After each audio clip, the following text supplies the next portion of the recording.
What is up, App Nation? It is Steve P. Young, founder of AppMasters.co, coming to you a little bit. As you can tell, my voice is a little bit gone, but I wanted to still create this video and give you really good content. I'm going to save some of my more action-packed videos for when my voice is better, because then it can be evergreen. But today I really want to talk about something that I went through personally. I tried to do this thing earlier in the year where try to just share, like, love the struggle is what I called it. And it's where I share things that might be going on in our business from just outside the app space, just running a business on your own. And so today I want to talk about a philosophy that you might hear a lot, but it's about taking one step backwards to take two steps forward. And something that happened in the beginning of this year, we try to go big. Business was really going well. I thought, hey, I could hire somebody.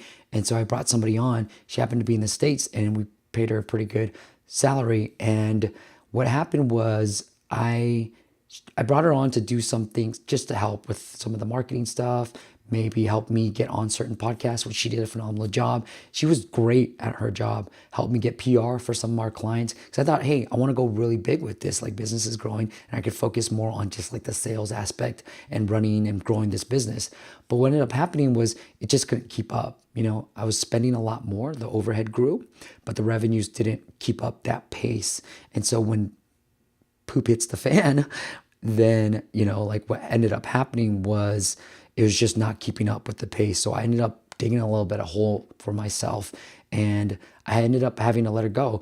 Not because of anything that she did wrong. She was she was great, but just the business just wasn't going as what I planned to do.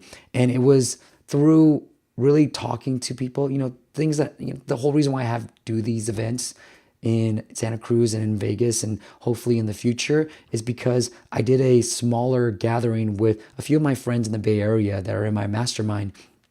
And we got together. I said, hey, here's where we're at with this business. And one of my other friends was telling me he has a really great business, multiple six figures, like just doing really well with just him and a developer. And it was through hearing these type of stories where it made me realize, oh, I don't need to grow big into the millions. Because in the beginning of the year, I thought like $1 million. I want to hit $1 million. But, when I heard his story, I was like, I don't need to hit $1 million. He's doing phenomenally well. And it's just him and some other person. And so I was like, I want that. Like, that seems pretty cool. And also, it's a very passive business because he's in the app space. And I was like, wow, this is very cool. And so what we figured out after I went through that hole, and I'll tell you the depths of the hole. I dug myself into such a deep hole that I ended up having to take a loan from PayPal. I heard about this. PayPal reached out to me like late last year, and I was like, I don't need this. But essentially, you can get a loan from PayPal, and you pay them an upfront fee. So I got a $9,000 loan for about $500 because I was just building up credit card debt. And so I wanted that loan just to pay off the debt of the credit card, because I noticed that it was like $500 a month for interest. And so I was like, forget that. Like, I'll just pay the $500 to PayPal. They gave me the $9,000, and I paid off the credit card. And because of my standing with PayPal, what happens is with that $9,000 loan, you get to, with every PayPal transaction you get in, they take 30%. So just like Apple takes a percentage, they just take 30%. And we just paid it off in like a month and a half or 2 months. But I needed that loan. And now we're, in a really good spot. So the lesson was, what happened with all that struggle was that I ended up cutting all of the services that we provide that were, one, not as useful to the client, and two, took up a lot of time. Like PR, for instance, right? That's why I don't do too much PR, because it takes up a lot of time and it doesn't always equate to the downloads that the client wants.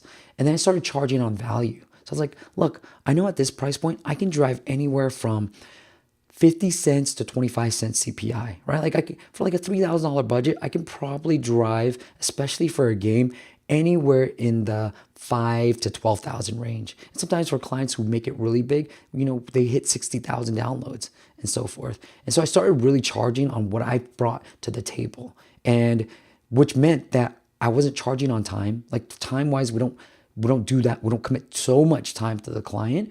And obviously, from a value standpoint, we can provide a ton of value for the client, helping them get featured by Apple, helping them drive downloads, running these pay to free campaigns or different growth hacks. So I really started charging on value. And then finally, obviously it becomes a high margin business and we're able to build up the bank. Now we're no longer in the hole and the business is in a great standing now. But it really took me going through that to take that 2 steps forward and really hearing the stories. And now we have a vision of being able to really help startups and indie developers grow their downloads on a budget and using different growth hacks that obviously don't take up so much of our time and bandwidth. And so I keep the overhead small and I was okay. Like another lesson was I'm okay with just it being me and some other people helping me out. And I'm okay with the brain power just being solely on me. I do want to leverage some of that, push off some of that brain power, but not to the point where I need to hire somebody big and then, like dig myself into a hole again. So I'm being really, really careful with all our hires moving forward now and not really having this, this goal of being a humongous company and being happy staying small, but really took that 1 step backwards to take these 2 steps forward. And I hope that was useful to you. I will try to, Adrian reached out to me. He's like, hey, how come you haven't done these episodes recently? But I'll try to do these more when I feel like it's appropriate, because I don't feel like, I don't want to make up stuff. But this was something that I went through and finally we're in a great spot now. So I'm in a spot where I can talk about it now. But back then it was hard to get through. And, like you don't want to share these things with certain people, but it was really, really hard. But know that there are options out there. And if you're ever going through that step back, it's okay. Just figure out like, okay, what's the next step 2 forward that I can make? All right, guys, hope that was useful. If you like these videos or if you like everything that's going on, I'd really love it if you hit that subscribe button and that like button as well, just because everybody on YouTube says it. So I thought like, hey, there must be a reason for them doing it. And I thank you for watching this video, even though I have this raspy voice. All right, guys, I'll see you next time. Bye.